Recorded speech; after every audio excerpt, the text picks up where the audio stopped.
Thanks for being with us today, Gerry. Thank you, Camilla. Nice to be here. What was achieved during this year's spring meetings? If I had to sum it up in one word, I think it would be focus on growth. I think that was the big message coming from these spring meetings. I think people came into the meetings with questions about where we are on the global economy. Where do we stand 5 years into the crisis? And I think they're leaving with a sharp focus on what needs to be done to get growth on a strong, sustainable, balanced basis and jobs. And I think this was captured quite well by the Managing Director when at the beginning of the meeting she spoke about the unevenness of the recovery, and she termed it a three-speed global recovery.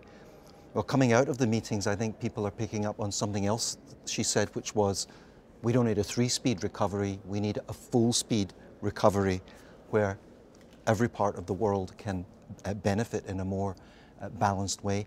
And I think that message was echoed in all the major meetings, particularly the IMFC, International Monetary Finance Committee, the governing body of the IMF, and in the G20 meeting.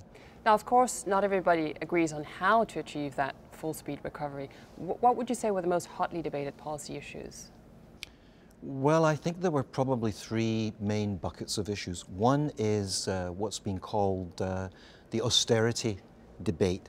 And there the discussion was really around the pace, the timing of fiscal consolidation, and again, how you do that fiscal consolidation without impeding growth. And we saw that debate take place through the lens of different regions, different countries, the Eurozone, the United States, and the United Kingdom. A second bucket of issues, that's kind of fiscal policy, was around monetary policy. And I think the recognition that monetary easing has been a big plus in terms of helping to kickstart growth in this crisis, but that there are some risks, and particularly the emerging markets expressing anxiety around what some of the implications of the unprecedented easing might be a bit down the road.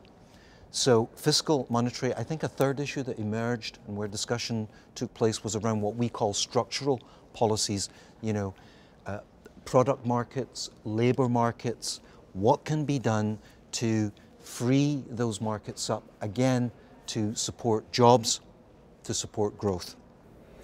Now, some in the press described the meetings this year as Davos coming to Washington. What were some of the events that stand out particularly this time, do you think? Well, actually, I think these meetings were Davos plus, because remember, at the core of these meetings are the official meetings that take place between governments and the IMF, and they're very important.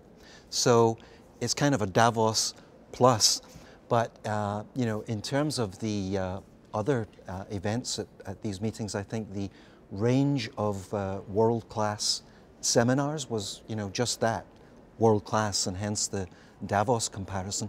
I think the discussions with civil society, parliamentarians, youth groups that take place at these meetings is extremely important. It's the two-way street in terms of communication.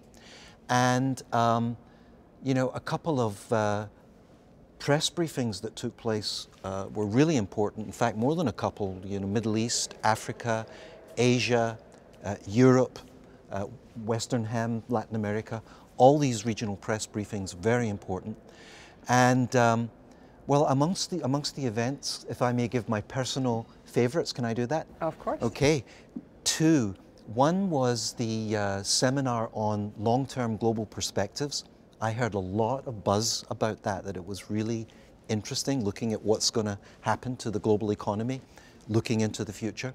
The second one was a little bit of a hidden gem, and it was sponsored by Finance and Development, and it was around 3 new books on the history of Bretton Woods. And I know that sounds a bit boring, the history of Bretton Woods, but it's actually really interesting. And if you get a chance to look at it, do. I'll check it out.